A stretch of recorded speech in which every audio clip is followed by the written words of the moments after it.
বুধবার বৈষম্যবিরোধী ছাত্র আন্দোলন থেকে আত্মপ্রকাশ করে নতুন ছাত্র সংগঠন বাংলাদেশ গণতান্ত্রিক ছাত্র সংসদ। নতুন এই সংগঠনের কেন্দ্রীয় কমিটিতে যথাযথ মূল্যায়ন হয়নি অভিযোগ করেছেন বেসরকারি বিশ্ববিদ্যালয়ের শিক্ষার্থীরা। তাদের দাবি, জুলাই আন্দোলনে গুরুত্বপূর্ণ ভূমিকা রাখলেও নতুন ছাত্র সংগঠনে বঞ্চিত হচ্ছেন তারা।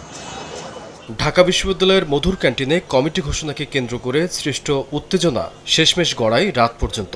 বাংলা মোটরে বৈষম্যবিরোধী ছাত্র আন্দোলনের কার্যালয়ের সামনে কিছু সময় রাস্তা অবরোধ করে বিক্ষোভ করেন বেসরকারি বিশ্ববিদ্যালয়ের শিক্ষার্থীরা। জানান, দাবি মানা না হলে কঠোর কর্মসূচির কথা।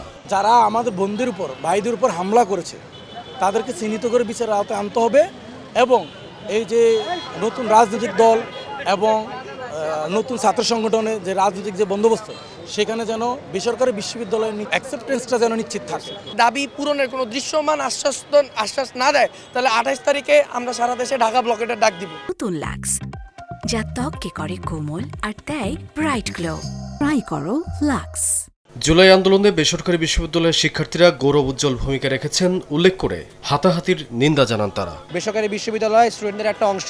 আপনারা যদি কোনো ছাত্র সংগঠন বা যাই করবেন না কেন, দেশের পলিসি নিয়ে যেই কাজ করবেন না কেন, আমরা চাই বেসরকারি বিশ্ববিদ্যালয় যেন সেমভাবে ওই কাজগুলো যেন থাকে।